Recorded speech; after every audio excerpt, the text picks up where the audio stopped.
അങ്ങനെ 10 വർഷത്തെ ദീർഘമായ കാത്തിരിപ്പിന് ശേഷം UDF കേരളത്തിൽ അധികാരത്തിലേക്ക്. എന്നാൽ UDFനെ ആര് നയിക്കും എന്നത് വലിയൊരു ചോദ്യചിഹ്നമാണ്. ചോദ്യചിഹ്നം അവശേഷിപ്പിക്കുന്നുണ്ട്. അവർ പ്രതീക്ഷിച്ചതുപോലെ അവർക്കൊരു സെൻറ്റിനറിയൻ സക്സസ് കൈവരിക്കാൻ കഴിഞ്ഞു. ആ നിലയിൽ അവരെ ഇനി അലട്ടുന്ന ഏറ്റവും വലിയ പ്രശ്നം ആരാകണം മുഖ്യമന്ത്രി എന്നതാണ്.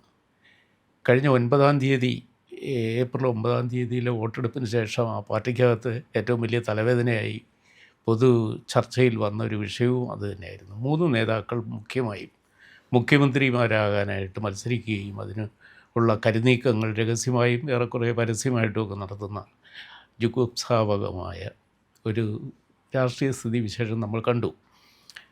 ഏതായാലും ജനങ്ങൾ LDFിനോടുള്ള ഒരു നെഗറ്റീവ് വോട്ടിൻ്റെയും കൂടെ ഫലമായിട്ട് UDFന് തമ്പിങ് വിജയം മജോറിറ്റി നൽകി. ഇനി അവർക്ക് ഒരു പറ്റിയ ഈ സ്പിരിറ്റ് നിലനിർത്താൻ ഉപകരിക്കുന്ന തരത്തിൽ പറ്റിയൊരു മുഖ്യമന്ത്രിയെ വേണം. പല ചിന്തകളും ഇപ്പോൾ തന്നെ ആ പാർട്ടിയുടെ തലപ്പത്തുള്ളവർ ഉയർന്നു വന്നിട്ടുണ്ടാകാം. ഡൽഹി മുതൽ തിരുവനന്തപുരം വരെ ഇപ്പോൾ അതിൻ്റെ ആലോചനകൾ നടക്കുന്നുണ്ടാകാം. അപ്പോൾ സാധാരണ കോൺഗ്രസ്സുകാരുടെ ഇടയിലും UDFിൻ്റെ നേതാക്കൾക്കിടയിലും ഘടകകക്ഷികൾക്കിടയിലുമൊക്കെ ആരാകണം അടുത്ത മുഖ്യമന്ത്രി എന്നതിനെക്കുറിച്ച് ഒരു ധാരണയൊക്കെ ഉണ്ടാകാം. അങ്ങനെ ഇരിക്കുകയാണ് കഴിഞ്ഞ ദിവസം പാണക്കാട് ലീഗിൻ്റെ നേതാവ് സതീശനായിരിക്കും മുഖ്യമന്ത്രി എന്ന് സതീശനാണ് ജനങ്ങൾ ആഗ്രഹിക്കുന്ന മുഖ്യമന്ത്രി എന്ന് ഒരു അനവസരത്തിൽ ഏറെക്കുറെ ഔചിത്യം ഇല്ലായ്മ ഒരു കമൻറ്റ് നടത്തുകയും ചെയ്തു. അത് വലിയ പ്രതികരണം പല കേന്ദ്രങ്ങളിലും ഉയർത്തി. ആ സ്ഥിതിക്ക് നമുക്കിപ്പോൾ ഏതായാലും റിസൾട്ട് വന്നപ്പോൾ സീരിയസ് ആയിട്ട് ആ കാര്യത്തെപ്പറ്റി ഒന്ന് ചർച്ച ചെയ്താൽ KSന് ഈ കോൺഗ്രസ്സുകാരുടെ ഒരു ഗാലക്സി ഓഫ് ലീഡേഴ്സ് ജയിച്ചും വന്നിട്ടുണ്ട്, ജയിച്ചു വരാതെ തന്നെ ഇരിക്കുന്നവരുമുണ്ട്. ഇതിലാരാകാം മുഖ്യമന്ത്രി? ഇതിൽ ഇപ്പോൾ സാധാരണ ഇതിൽ കോൺഗ്രസിൻ്റെ ഒരു രീതി പറയുന്ന കാര്യം എന്ന് വെച്ച് കഴിഞ്ഞാൽ ഹൈക്കമാൻഡ് തീരുമാനിക്കുമെന്നാണ് പറയാറുള്ളത്. അതെ അതെ, ഹൈക്കമാൻഡാണ് ഈ ഹൈക്കമാൻഡ്, ഇപ്പോഴത്തെ ഹൈക്കമാൻഡ് എന്ന് പറഞ്ഞാൽ സോണിയാഗാന്ധി, രാഹുൽ ഗാന്ധി, പ്രിയങ്ക ഗാന്ധി, ഇവർ 3 പേരുമാണ്. പിന്നെ അതിൻ്റെ തൊട്ടടുത്ത് നിൽക്കുന്ന 2 പേര് കൂടിയുണ്ട്. അതിലൊരാൾ KC വേണുഗോപാലും പിന്നെ ഖാർഗെയുമാണ്. പക്ഷെ അവർ ഈ 2 പേർക്കും അറിയാവുന്നൊരു കാര്യം അവർ ഹൈക്കമാൻഡ് അല്ല എന്നുള്ളതാണ്. ആ കാര്യം കൊണ്ടാണ് അവരവിടെ തുടരുന്നത്. ഏത് നിമിഷമാണോ അവർ ഹൈക്കമാൻഡ് ആണ് എന്ന് കരുതുന്നത് ആ നിമിഷം മുതൽ അവരുണ്ടാകില്ല അവിടെ. അപ്പോൾ ഈ ഹൈക്കമാൻഡ് തീരുമാനിക്കുന്ന ഒരവസ്ഥ വന്നു കഴിഞ്ഞാൽ ആരാകാം എന്നുള്ളതാണ്. ഹൈക്കമാൻഡിൻ്റെ നാച്ചുറൽ ചോയ്സ്, ഞാൻ പറയുന്നത് ഹൈക്കമാൻഡിന് തീരുമാനം വിട്ടുകൊടുത്താൽ ഹൈക്കമാൻഡിൻ്റെ നാച്ചുറൽ ചോയ്സ് KC വേണുഗോപാലായിരിക്കും ഹൈക്കമാൻഡ്. പക്ഷേ KC വേണുഗോപാലിനേക്കാൾ ഒരു മിഡിൽ കമാൻഡാണ്. KC വേണുഗോപാൽ ഹൈക്കമാൻഡാണെങ്കിൽ ഒരു മിഡിൽ കമാൻഡാണ് രമേശ് ചെന്നിത്തല. കാരണം രമേശ് ചെന്നിത്തലക്ക് വലിയ രാഷ്ട്രീയ പ്രവർത്തന പശ്ചാത്തലമുണ്ട്. അതെ അതെ, KSUവിൻ്റെ സ്റ്റേറ്റ് ലീഡറായിരുന്നു, യൂത്ത് കോൺഗ്രസിൻ്റെ സ്റ്റേറ്റ് ലീഡറായിരുന്നു. 26-ാമത്തെ വയസ്സിൽ MLA ആയി, 27-ാമത്തെ വയസ്സിൽ മന്ത്രിയായി.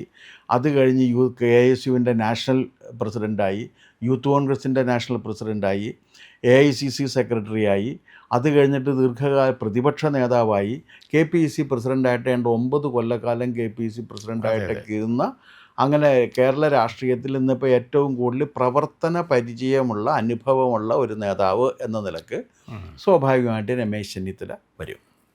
പക്ഷേ മുസ്ലിം ലീഗിൻ്റെ സ്വാഭാവികമായ ഒരു ചോയ്സ് എന്ന് പറഞ്ഞാൽ KC വേണുഗോപാലും അല്ല, മറ്റേ ഇതുമല്ല, രമേശ് ചെന്നിത്തലയുമല്ല. പക്ഷെ അവർ ചോയ്സായിട്ട് എടുത്തിരിക്കുന്നത് VD സതീശനെയാണ്. അപ്പോൾ VD സതീശൻ വരിക എന്ന് പറഞ്ഞു കഴിഞ്ഞാൽ അവരുടെ ചോയ്സിൽ വരിക എന്ന് പറഞ്ഞാൽ അവർക്കൊരു പപ്പറ്റിനെ കിട്ടി എന്നുള്ളതിൻ്റെ അർത്ഥം. ഈ പപ്പറ്റ് ഭരണം കോൺഗ്രസ്സിൽ തുടങ്ങി വെക്കുന്നത് ആരാണെന്ന് വെച്ച് കഴിഞ്ഞാൽ മുമ്പ് അങ്ങനെ ഉണ്ടായിരുന്നില്ല. പ്രധാനമന്ത്രിയായിട്ട് വരുന്നവരൊക്കെ തന്നെ ഇരുന്ന് വലിയ കക്ഷികൾ. പ്രധാനമന്ത്രി അങ്ങനെ വലിയ കക്ഷിയുള്ള ഒരു പപ്പറ്റായിരിക്കണം എന്ന ഒരു രീതി ഇവിടെ കൊണ്ടുവരുന്നത് സോണിയാഗാന്ധിയാണ്. കാരണം ഒരിക്കൽ പോലും ജനങ്ങളെ ഫേസ് ചെയ്ത് ജയിച്ചിട്ടില്ലാത്ത രാജ്യസഭാ അംഗമായിരിക്കുന്ന ഒരാളെ 2 ടേമിൽ മുഖ്യമന്ത്രിയാക്കി പ്രധാനമന്ത്രി പ്രധാനമന്ത്രിയാക്കി വെച്ചതാണ്. അതിൻ്റെ ഒരു പ്രശ്നമുണ്ട്. അപ്പോൾ ഈ സോണിയാഗാന്ധി തുടങ്ങി വെച്ച ഈ രീതിയുടെ അടിസ്ഥാനത്തിൽ ആ രീതിയാണ് മുസ്ലിം ലീഗ് ആഗ്രഹിക്കുന്നത്. മുസ്ലിം ലീഗിന് വേണ്ടത് എന്താണെന്ന് വെച്ച് കഴിഞ്ഞാൽ, ഇത് വരുന്ന സമയത്ത് വരേണ്ടത് ആര് വരണം? സതീശനാണെങ്കിൽ ലീഗിൻ്റെ കാര്യങ്ങളൊക്കെ സേഫായിട്ട് നടക്കും. ലീഗാണെങ്കിൽ ഈ എന്താ പറയുന്ന ഈ ഇത് ഗ്രഹണി പിടിച്ച കുട്ടിക്ക് ചക്കക്കൂട്ടാൻ കണ്ടതുപോലുള്ളൊരവസ്ഥയിലാണ്. 10 കൊല്ലമായ അധികാരത്തിലില്ലാതിരിക്കെ ആ അധികാരത്തിൻ്റെ ഇതിലോട്ട് നേടാവുന്നതിൻ്റെ മാക്സിമം ഏറ്റവും കുറഞ്ഞ കാലം കൊണ്ട് നേടണമെന്ന ആർത്തി പിടിച്ചിരിക്കുന്നൊരു സമയവും കൂടിയാണ്. അതെ, അതൊരു രഹസ്യമല്ല, അതൊരു രഹസ്യമല്ല, പരസ്യമായിട്ടുള്ള കാര്യം, അവർ പറഞ്ഞു കഴിഞ്ഞ കാര്യമാണ്. അതുകൊണ്ട് അവർക്ക് ആ തുറന്ന് അവർ സമ്മതിച്ചതിൽ തീർച്ചയായിട്ടും അവർ അഭിനന്ദിക്കേണ്ടതാണ്. കാരണം അവരത്രയും പറഞ്ഞല്ലോ. പക്ഷേ ഇവർക്കൊരു ഇനിയിപ്പോൾ ഇതല്ല, ഒരു ഇതിൽ നിന്നൊക്കെ വ്യത്യസ്തനായിട്ടുള്ളൊരു നേതാവിനെ, ഒരു കറ പുരളാത്ത വ്യക്തിത്വമുള്ളൊരു നേതാവിനെ വെക്കണം എന്നിവർക്ക് ആഗ്രഹമുണ്ടെങ്കിൽ ഒരു പക്ഷേ ഇവരുടെ ചോയ്സ് പോകാവുന്നവരിൽ ഒരാൾ VM സുധീരനാകാം. സുധീരൻ മത്സരിക്കുമോ സമ്മതിക്കുമോ എന്നൊന്നും എനിക്കറിയില്ല. പക്ഷേ സാധാരണഗതിയിൽ കോൺഗ്രസിൻ്റെ ഒരു രീതി അനുസരിച്ചിട്ട് സംഭവിക്കുന്നത്, 3 പേര് ഒരേ സമുദായക്കാരും മത്സരിച്ചുകൊണ്ടിരിക്കുക, ഇവർ 3 പേരും വേണ്ട, പകരം ഒരു ഷെഡ്യൂൾ കാസ്റ്റിൽ നിന്നൊരാൾ വരട്ടെ എന്നൊരു തീരുമാനമെടുക്കാം. അങ്ങനെയാണെങ്കിൽ ആ സ്ഥാനത്തേക്ക് വരാനിടയുള്ള ഒരാൾ ആരാണെന്ന് വെച്ച് കഴിഞ്ഞാൽ കൊടിക്കുന്നിൽ സുരേഷാണ്. പക്ഷേ ഈ ചോയ്സിന് എല്ലാ ഇടയിൽ കോൺഗ്രസിൻ്റെ കേരളത്തിലെ ഭാവിയും കൂടെ നോക്കുന്ന ഒരു തീരുമാനമാണ് ഹൈക്കമാൻഡും മറ്റ് നേതാക്കളും എടുക്കുന്നതെങ്കിൽ ആരാകണം? ഇപ്പോഴെന്താണ് കോൺഗ്രസിൻ്റെ അവസ്ഥ? കോൺഗ്രസിൽ പ്രബല സമുദായങ്ങളിൽ നിന്നുള്ള ഒരു ചോർച്ച, അത് കഴിഞ്ഞ കുറേ കാലമായിട്ട് തുടർച്ചയായിട്ട് നഷ്ടപ്പെട്ടുകൊണ്ടിരിക്കുന്ന അവരുടെ ബേസുണ്ട്. അതിന് റീഗെയിൻ ചെയ്യാൻ പറ്റിയ ഒരു ആൾ വരണം എന്ന് പറയാൻ ന്യായമായും തിരുവനന്തപുരത്ത് ഒരാൾ നിശബ്ദനായി ഇരിപ്പുണ്ടല്ലോ. അല്ല, അദ്ദേഹം നിശബ്ദനായിരിക്കും. അദ്ദേഹത്തിൻ്റെ ഒരു വാക്ക് അവസാന വാക്കായിരിക്കില്ലേ AK ആൻ്റണി? ഒരിക്കലുമല്ല. ഞാൻ AK ആൻ്റണി വരുമെന്നല്ല പറഞ്ഞത്. അല്ലല്ല, ഒരിക്കലുമല്ല. അദ്ദേഹം ഒരിക്കലും അദ്ദേഹത്തിൻ്റെ വാക്കുകൾ അദ്ദേഹത്തിന് അനുകൂലമാക്കാവുന്ന രീതിയിൽ അദ്ദേഹം ഉപയോഗിക്കും എന്നല്ലാതെ നിങ്ങൾ പറഞ്ഞ രീതിയിൽ പാർട്ടിയുടെ ഒരു കാര്യം വരുന്നില്ല. ഇനി ഞാൻ ഒരു കാര്യം ചോദിക്കട്ടെ, നിങ്ങൾ ഈ പറഞ്ഞത് നിങ്ങൾക്ക് ആൻ്റണിയോടുള്ള, എനിക്കും ഒരുപക്ഷെ നിങ്ങളെക്കാൾ കൂടുതൽ ആൻ്റണിയെ അറിയാവുന്ന, കാരണം KSU കാലം തുടങ്ങി എനിക്ക് അറിയാവുന്ന, നിങ്ങൾക്ക് വളരെ അടുത്ത് പരിചയമുള്ള ബന്ധമുള്ള ഒരാളാണ് AK എന്ന് വിളിച്ച് സംസാരിക്കാൻ നിങ്ങൾക്ക് പറ്റും, അതൊക്കെ എനിക്കറിയാം. പക്ഷെ അപ്പോഴും ഞാൻ ഒറ്റ കാര്യം ചോദിക്കട്ടെ, ആൻ്റണി ഈ കോൺഗ്രസിൻ്റെ അഖിലേന്ത്യാ നേതാവാണല്ലോ, വർക്കിംഗ് കമ്മിറ്റി ആയിരുന്നു.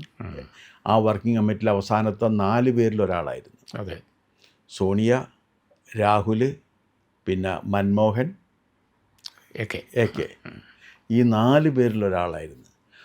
ഇവർ ഈ 4 പേരിൽ ഒരാളായിട്ട് അദ്ദേഹം വിരാജിക്കുന്ന കാലത്താണ് കോൺഗ്രസിൻ്റെ അപജയം. ഇപ്പോൾ കോൺഗ്രസ് തീർന്ന് കോൺഗ്രസ്സിന് ആകെ ഉണ്ടായിരിക്കുന്ന ഒരു ആശ്വാസ ജയമാണ് കേരളത്തിലേത്. അതെ അതെ. ആസാം ഫിനിഷ്ഡ്, ബംഗാൾ 1 സീറ്റ്, 200 എത്രയാണ്, 293 അത്രയും സീറ്റുകളുള്ള സ്ഥലത്ത് നിന്ന് 1 സീറ്റ്, ആ 1 സീറ്റ് ആണ് ഉള്ളത് ഇപ്പോൾ. അവിടെ നിന്ന് പോയി കഴിഞ്ഞു. ബീഹാറിൽ കോൺഗ്രസ് ഇല്ല, UP-യിൽ കോൺഗ്രസ് ഇല്ല. ഇങ്ങനെ ഈ പറയുന്ന ഹിന്ദി ഹാർട്ട്ലാൻഡിൽ കോൺഗ്രസിൻ്റെ ശവം നടക്കുന്ന സമയത്തെല്ലാം അദ്ദേഹം അവിടെ ഇരിക്കുന്നുണ്ടല്ലോ, ഇല്ലേ? അല്ലേ, ഈ ന്യായമാണെങ്കിൽ കൊടിക്കുന്നിൽ സുരേഷ് മത്സരിക്കേണ്ടതായിരുന്നു. അതിപ്പോൾ എവിടെയെങ്കിലും മത്സരിച്ച് ജയിക്കാമല്ലോ. കാരണം സിദ്ധാരാമയ്യ തൊട്ടടുത്ത് കർണാടകത്ത് അതിപ്പോൾ ഉണ്ട്. അതിപ്പോൾ ഒരു വണ്ടൂർ കൊണ്ട് നിർത്തി ജയിപ്പിക്കാമല്ലോ. അതിന് സാധ്യതയൊക്കെ ഉണ്ട്, ഒരുപാട് സാധ്യതയുണ്ട്. പക്ഷേ കാരണം ഒരു ട്രഡീഷൻ അനുസരിച്ചിട്ട് അങ്ങനെ വരുന്ന, ഇപ്പോൾ ആൻ്റണി അടക്കമുള്ളവരെല്ലാവരും പോയിട്ട് തിരൂരങ്ങാടി എന്നല്ലേ ജയിച്ചു വന്നേക്കണം. ലീഗിൻ്റെ ഒരു സ്ട്രോങ് ഹോൾഡായിട്ടുള്ള സ്ഥലത്ത് പോയിട്ട് ഒന്ന് ജയിച്ചു വരിക എന്നുള്ളതായിരിക്കും ലീഗിനും അത് ഇഷ്ടമാണ്. പക്ഷേ MP-മാരും മത്സരിക്കേണ്ട എന്ന് വന്നാലോ? കാരണം പിന്നെ പാർലമെൻറ്റിലേക്ക് ഒരു ഇലക്ഷൻ വേണം. അല്ല, പാർലമെൻറ്റിലേക്ക് ഒരു ഇലക്ഷൻ നടക്കട്ടെ എന്ന്. ഇപ്പോൾ ബൈ ഇലക്ഷൻ പാർലമെൻറ്റ് ഇപ്പോൾ ആരാ ശ്രദ്ധിക്കുന്നത്? അപ്പോൾ അല്ല, ഇതുപോലുള്ള വിഷയങ്ങളെല്ലാം ഉള്ളപ്പോഴും ഒരുപക്ഷെ BJP-യുടെ കടന്നുവരവിനെ ചെറുക്കാൻ പറ്റിയ ഒരു നേതാവ് കോൺഗ്രസ്സിന് മുഖ്യമന്ത്രിയായി വരണം എന്നാഗ്രഹിച്ചാൽ നേരത്തെ പറഞ്ഞ VM സുധീരൻ്റെ പേര് വരാമല്ലോ. അല്ല, വി എം സുധീറിൻ്റെ പേര് വന്നാലും ബി ജെ പിയുടെ കടന്നുവരവിനെ തടുക്കാനായിട്ട് ഇനി അവർക്ക് കഴിയില്ല. കാരണം എന്താണെന്ന് വെച്ചാൽ ഈ കേരളത്തിലെ ഒരു ഹിന്ദുക്കളുടെ സ്വാഭാവിക രാഷ്ട്രീയ കക്ഷി ഇടതുപക്ഷമായിരുന്നു. ഹിന്ദു ഇടതുപക്ഷമായിരുന്നു. വിശേഷിച്ചും EMSൻ്റെ എല്ലാ പ്രസംഗങ്ങളും അവസാനിച്ചിരുന്ന ഒരു വാചകമുണ്ട്, ഈഴവരാതി പിന്നാക്ക ജനവിഭാഗങ്ങൾ. ആ ഈഴവരാതി പിന്നാക്ക ജനവിഭാഗങ്ങളായിരുന്നു. അതിനകത്ത് ഈഴവനുണ്ട്, ധീവരനുണ്ട്, കുടുംബിയുണ്ട്, ദളിതുണ്ട്. ഇവരെല്ലാവരും കൂടി ചേർന്ന് ഉള്ള ഒരു വോട്ട് ബാങ്ക് ആയിരുന്നു CPMൻ്റെ വോട്ട് ബേസ്. ആ CPMൻ്റെ വോട്ട് ബേസ് വന്ന സ്ഥിതിക്ക് അത് വന്നില്ലേ, ആ വോട്ട് ബേസ് തകർന്നു കഴിഞ്ഞാൽ അവിടെ പിന്നെ വരാവുന്നത് ഒരു കേസ് എന്ന് പറഞ്ഞു കഴിഞ്ഞാൽ സ്വാഭാവികമായിട്ടും വളർച്ച ഇനി കിട്ടാൻ പോകുന്ന പാർട്ടി BJP ആണ്. അടുത്ത തെരഞ്ഞെടുപ്പ് BJPയുടെ തെരഞ്ഞെടുപ്പായിരിക്കും. BJP വേഴ്സസ് കോൺഗ്രസ് എന്നുള്ള തെരഞ്ഞെടുപ്പായിരിക്കും. അതായിരിക്കും തീർച്ചയായിട്ടും. കോൺഗ്രസ് ന്യൂനപക്ഷങ്ങളുടെ പാർട്ടിയായിട്ട് നിൽക്കുകയും ഭൂരിപക്ഷത്തിൻ്റെ പാർട്ടിയായിട്ട് BJP വരികയും ഇലക്ഷൻ, അത് അടുത്ത നെക്സ്റ്റ് ഇലക്ഷൻ അതായിരിക്കും. പക്ഷേ അതിനു മുമ്പ് തന്നെ അല്ല, 27 തന്നെ തെരഞ്ഞെടുപ്പ് വരാം. കാരണം 100-ൽ കൂടുതൽ ഭൂരിപക്ഷം വന്നാൽ കോൺഗ്രസ് തകരാനാണ് എളുപ്പം. അതല്ല ഞാൻ ഉദ്ദേശിച്ചത്.